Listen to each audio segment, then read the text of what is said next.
নমস্কার, কেমন আছেন সবাই? আজ বৃহস্পতিবার, বাজে এখন সকাল 10টা। এই যে গাছের সবজিগুলো তুলতে এসেছি। ভেন্ডিগুলো হয়েছে।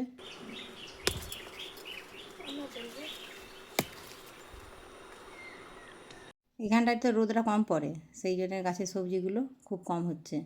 তবে যা হচ্ছে 2-3 দিন তুললে একটা সবজি মোটামুটি হয়ে যাচ্ছে। আর গাছের টাটকা ভেন্ডি দেখতেও বেশ ভারী সুন্দর আর খেতেও বেশ ভারী টেস্ট। চলুন কয়েকটা সজনা গাছের পাতা তুলব। সজনা গাছটা তো পড়ে গেছে, একটা সেই ডাল থেকেই লাগিয়েছিলাম, সেটাতে বেশ নতুন কচি কচি কতকগুলো পাতা গজিয়েছে। আর হচ্ছে যে আগামীকাল বিকেলে আমার হচ্ছে যে পাড়ার এক কাকিমা, তাদের সজনা গাছের পাতা কয়েকটা বেশ দিয়েছে, অল্প, তাই ভাবলাম দুটো এটা থেকে ভেঙে নিয়ে হবে। যদিও অল্পই রান্না করব, কেন বাচ্চারা তো সজনা শাক ভাজা খেতেই চায় না, আমি একার মতনই করব, ওই জোরজবস্তি যদি একটু মুখে দেয় আর কি। এই দেখুন, এই দিকে হচ্ছে যে এই টবের মধ্যে যে স্থলবদ্ধ গাছটা ছিল, আমি ঠিক প্রত্যেক দিনই দেখি এই যে চাল কুমড়োর গাছটা, এই গাছটাকে জড়িয়ে ধরছে। সেই জন্য হচ্ছে যে সেই গাছটাকেই এখন হচ্ছে যে এই স্থলবদ্ধ থেকে নামিয়ে আস্তে আস্তে ফুল গাছটাকে সরিয়ে দেবো। এবার তো ফুল আসবে, কেননা গরমের দিনের পরে এই রকম সময় বেশ স্থলবদ্ধ গাছে ফুলটা ফোটে। আর এই শাকটাও বেশ হচ্ছে, এটাকে ভাবছি খেয়ে নিতে হবে, তা না হলে ওখানটা পুরো একদম ঢ্যাঁড়স গাছের উপরে ভর্তি হয়ে যাবে।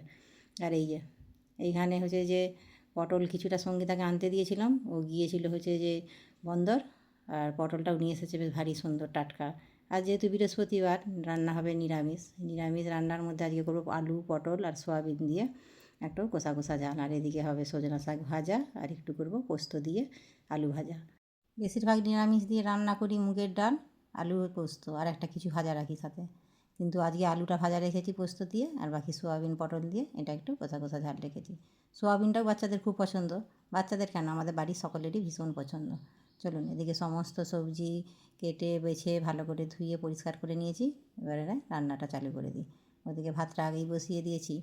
এই কয়েকদিন ধরেই আবার বৃষ্টি হচ্ছে, বিকেল হলেই বৃষ্টি, সারাদিন এত গরম করছে, আর বিকেল হলে একটু মেঘ ধরছে। তবে ভালো হয়েছে, বিকেলে যদি বৃষ্টি হয় একটু স্বস্তি, ঠান্ডাটাও মেলে, তারপরে আবার বিপত্তি, লোডশেডিং। একটু মেঘ না ধরতে ধরতেই সেই যে কারেন্ট চলে যাবে, কখন যে আসবে তার কোনো ঠিক নেই। ঝড় নেই, কিছু নেই, একটু বৃষ্টি হচ্ছে, আর তার সাথে চলছে বজ্রপাত, প্রত্যেক দিনই এখন নিত্যদিন, আর তার সাথে হচ্ছে লোডশেডিং।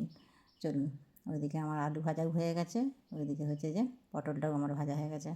এবার একে একে সমস্ত সবজির মধ্যে এবার আলুটা ভেজে নিয়ে এরপরে সোয়াবিনটা হচ্ছে যে ভালো করে একটু তেলের মধ্যে ভেজে নেব, তারপরে সমস্ত মশলা দিয়ে কষিয়ে নেব।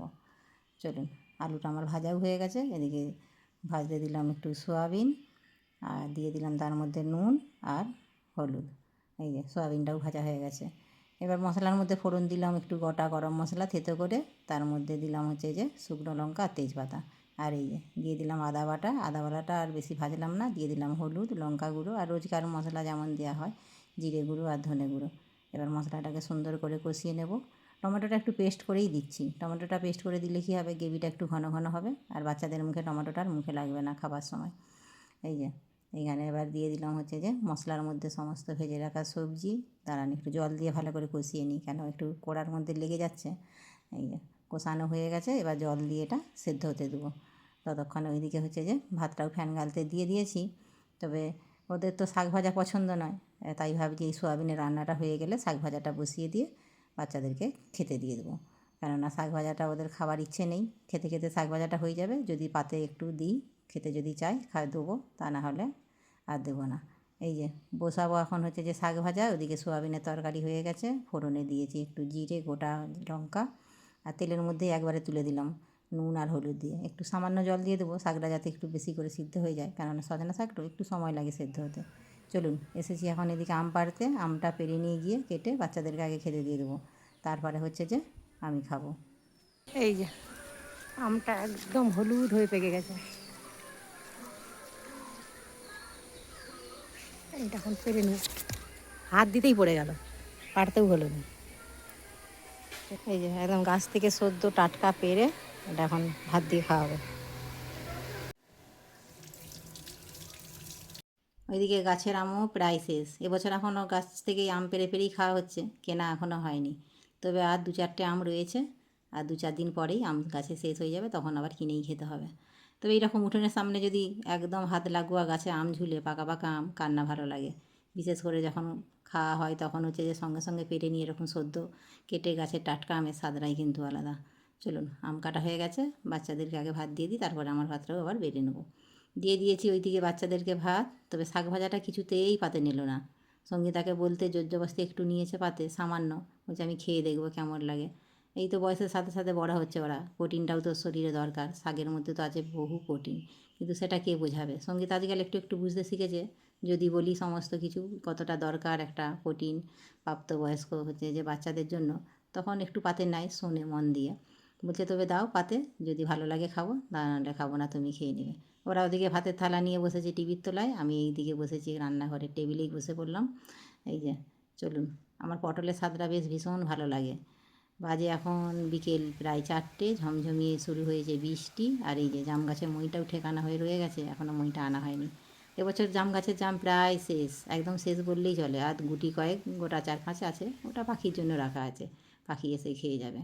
এই দিকে সন্ধেই বসিয়েছি এখন হচ্ছে যে পকোড়া ভাজতে। ওদিকে তো ঝমঝমিয়ে বৃষ্টি, তার সাথে পকোড়াটা দারুণ জমে যাবে। আর এই যে পুঁই পাতা, পুঁই পাতার পকোড়াটাও বেশ ভারী সুন্দর লাগে খেতে। ওইদিকে হচ্ছে যে পেঁয়াজি, আর এইদিকে পুঁই পাতাটা মাখিয়ে রেখেছি। আগে পেঁয়াজ দিটাই ভাজতে দিয়েছি, কেন গোপালের ম্যাম এসেছে পড়াতে, গোপাল এখন ওরা পড়ছে। এদিকে কারেন্টটাও লোডশেডিং। প্রত্যেক দিন এখন সমস্যা, বিকেল হলেই বৃষ্টি, তার সাথে হচ্ছে বজ্রপাত, আর তার সাথে সাথে কারেন্টটা প্রায় ঘন্টা খানেক, বলতে পারেন 1 ঘন্টা 2 ঘন্টা, কোনো দিন আবার 3 ঘন্টাও একদম লোডশেডিং থাকছে। যার জন্য সমস্যা হচ্ছে। বৃষ্টি হয়ে ওয়েদার ঠান্ডা হচ্ছে ঠিকই, কিন্তু এই লোডশেডিংয়ের কারণে মানে সেই আবার গরম। চলুন, ওদিকে চাটাও আমার হয়ে গেছে, এদিকে পকোড়াটাও আমার ভাজা হয়ে গেছে। চলুন ওদের ম্যামকে আগে দিয়ে দিই, তারপরে হচ্ছে যে বাকিগুলো ভেজে নেবো। এইগুলো ততক্ষণে ভাজা হতে থাক, তারপরে লাস্টে পুঁই পাতাটা ভেজে নেবো। চলুন তাহলে ভিডিওটা তাহলে এখানেই শেষ করছি। কেমন লাগলো অবশ্যই জানাবেন। আপনারা সুস্থ থাকবেন, সাবধানে থাকবেন। দেখা হবে অন্য কোনো ভিডিওর সাথে। আর যদি ভালো লাগে একটা লাইক করে দেবেন।